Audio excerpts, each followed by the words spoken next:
the one that does the preaching here, for those who care to listen. Now, if there's anything that I can do... Well, there's one thing you can do. Tell me why nobody around here will listen to me. Well, if you want people to listen, you've got to tell them what they want to hear. I told them the truth. That's the last thing that most people want to hear.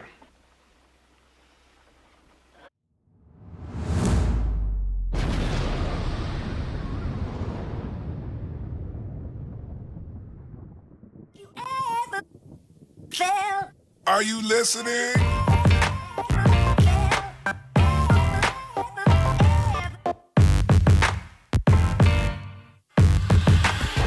Breakthrough Media. The erosion of American democracy.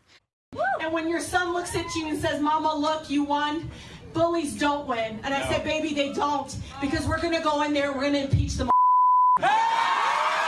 The erosion of American democracy. Freshman Congresswoman Rashida Tlaib opened her keynote speech at the Council on American Islamic Relations 15th annual banquet. I wanted to start with what she said at the very beginning. You know, we always said the Muslims are coming. Well, guess what? I think we're here. We're not only everywhere at all kinds of different governments, but mashallah, wow, we're in the United States Congress. Okay. If you get your information from the mainstream propaganda, otherwise known as mainstream media, that statement just means there's more diversity in Congress, and it might. If you didn't know who CARE actually is, why CARE was actually founded, and by whom, the statement takes on a completely different context once you know those things. While you yell about how woke you are, I will still be here, telling the truth.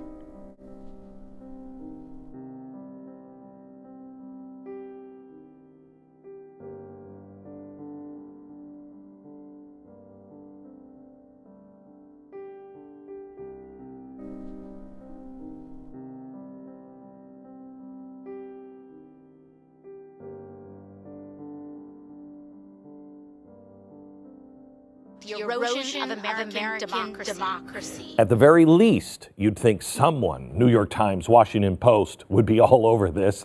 No, not really, but you know what I'm saying. At the very most, why wouldn't the government open up a probe? As per the Associated Press, the Obama administration never started an investigation, and the Trump administration so far has refused to comment. But wait, that's not all there is. There is also this. Evidence that Ilhan Omar committed perjury in court. This one we can prove. She filed for a divorce in 2017. Omar claimed that she hadn't seen or made contact with her husband or brother since 2011. Let's just say he is a husband and not a brother. Watch for perjury. She said she hadn't seen him under oath since 2011. She said, I don't know where he is. Possibly, maybe someplace in London. Well, we have a document obtained by PJ Media from the Minnesota Family Court Record Center. It verifies right here that Omar officially submitted to the court that her last contact with her husband was in June 2011. So, in the absence of journalists doing any journalisming, the internet sleuths have to go to work. Well, they used Omar's husband's last known location, London, and searched to see if Omar had traveled there between 2011 and 2016. Well, they found some evidence. They found these pictures on a social media, taken in London back in 2014. And if you look, you will notice that's Omar and her ex-husband, or brother, or whomever. That's weird. So again, there's pretty strong case for law enforcement to open a perjury investigation. At the very least, mainstream media should do some more digging. Give credit where credit is due to the Associated Press. They are the only ones that at least asked Omar's camp about the discrepancy. You can imagine how Omar responded. She refused to address the situation, and Omar's ex-husband won't respond. And the pictures? They're no longer available. The erosion of American democracy. But wait, there's more. Last year, Ilhan Omar was accused by State Representative Steve Drazkowski of not one, but 3 campaign finance and ethics violations. The first allegation involves the use of $3,000 in campaign money that was spent on travel to Estonia and Boston. Drazkowski claims that these trips were personal in nature. Her response, quote, "It should be concerning to his constituents that he's using taxpayer dollars to harass a Muslim candidate." In other words, her defense is, "I'm a Muslim." Pretty solid in today's world, but it doesn't fly with me. The second allegation is Omar used $2,000 in campaign funds to pay her lawyer for a divorce proceeding. Her response? No, it was for something else. No other explanation was given. The third allegation was that she made ethics violations after accepting speaking fees from public colleges. Omar would later pay that money back. Now, if you were caught violating ethics standards to get rich, you'd kind of expect you to give back the money and, okay, I promise, or sorry, we're not going to break the law again, blah, blah, blah, blah, blah. But this is what we got instead. Quote, "We recognize how these folks are deeply invested in stopping a progressive, black, Muslim, hijab-wearing immigrant woman. Wow, intersectionality is working for her. We know these people are part of systems that have historically been disturbingly motivated to silence, discredit, and dehumanize influencers who threaten the establishment." End quote. Boy, that sounds almost like CARE's mission statement. Do you think that President Obama is the same as President Trump? Absolutely not. That is silly to even think and equate the two. One is human, the other is real. Is it true that you just think that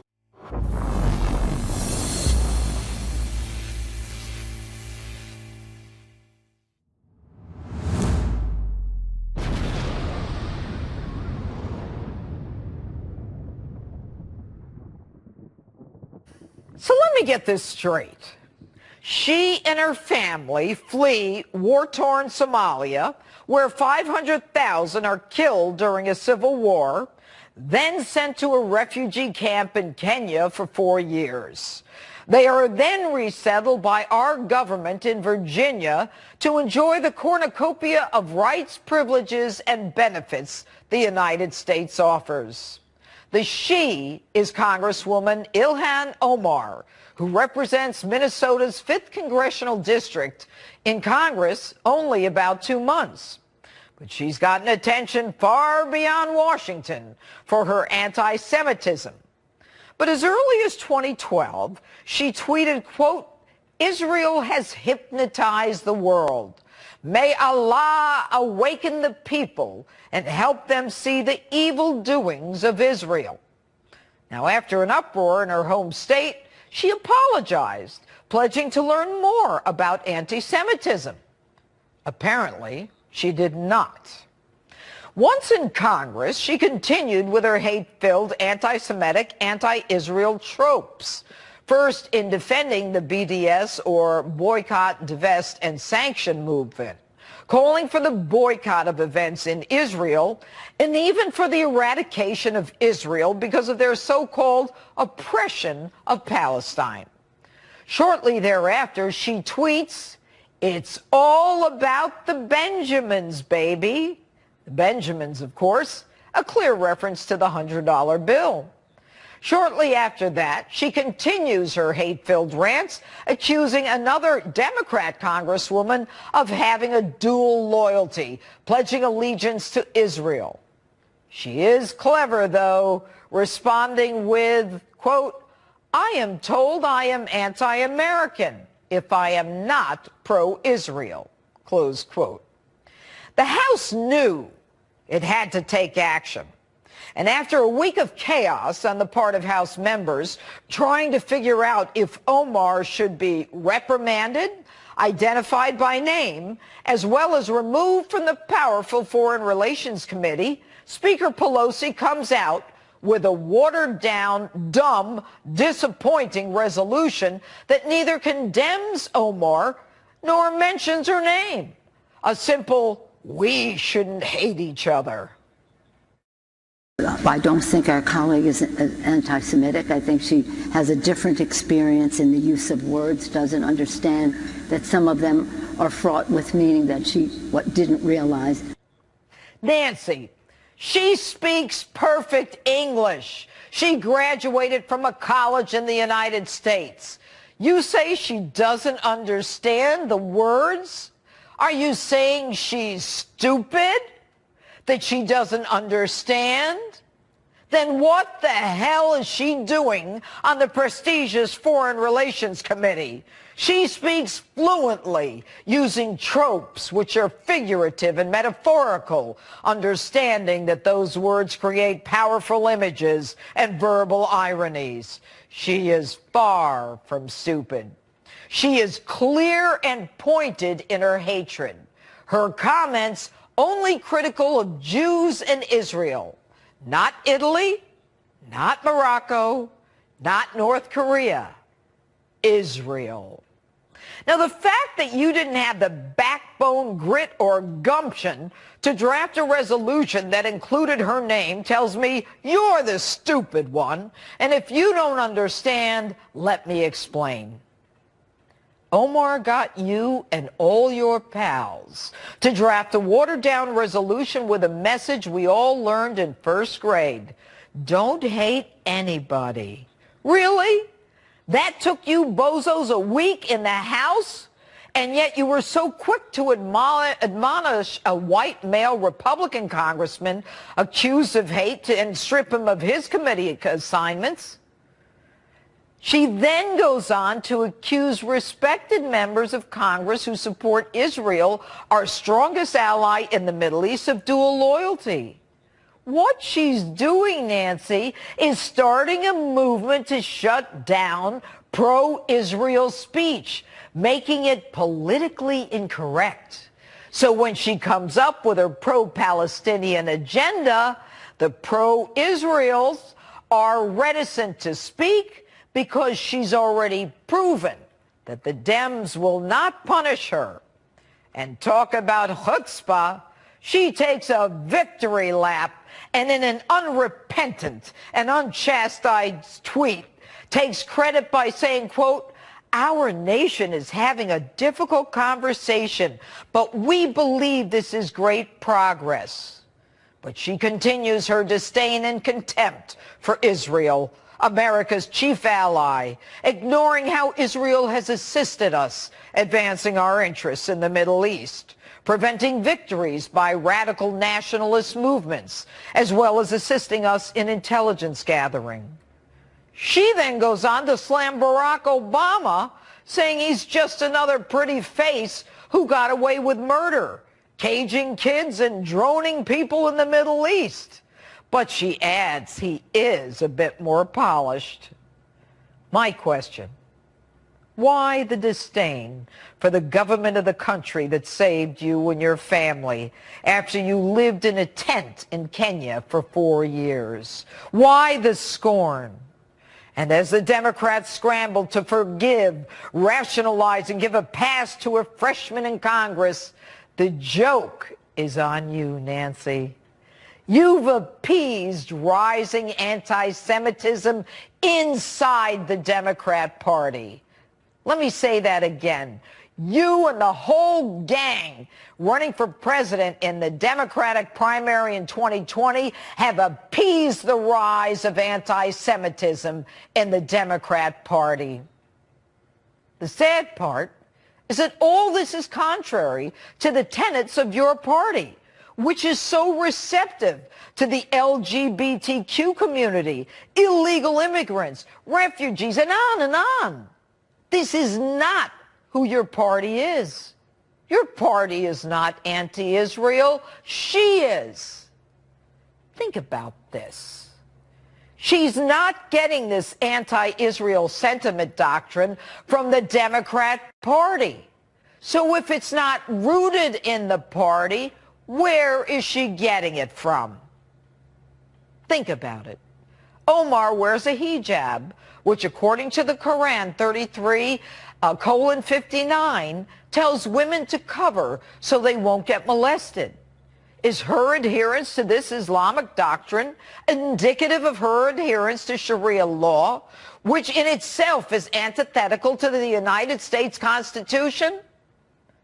I don't have to tell you, Nancy, Jews have been persecuted almost from the beginning of time when they were forced out of Egypt, to the 6 million killed in the Holocaust, and now we are witnessing the rise of anti-Semitism in Europe, where incidents are up 74% in the last year alone in France, where Jewish cemeteries are regularly desecrated with swastikas, and people relay the common tropes of Jews with too much money and influence. We all know how it starts. It starts that way. Hate is hate. Hate leads to violence, and violence leads to retaliation, which then leads to unrest and worse. Yes, Nancy, it's all about hating Israel to promote the cause of Palestine. President Trump was right when he said the Democrat Party is now the anti-Israel party. And don't forget, Nancy, history has proven over and over, when you appease anti-Semitic sentiment, the worst happens. And in your case, Nancy, the danger for you is that your appeasing this behavior will lead to your removal as Speaker.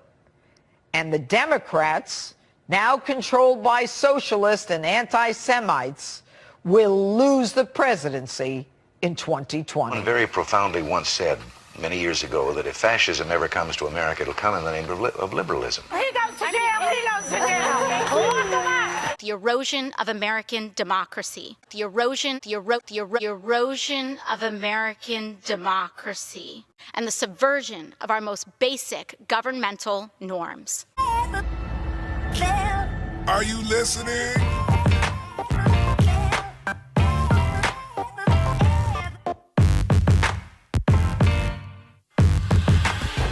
Breakthrough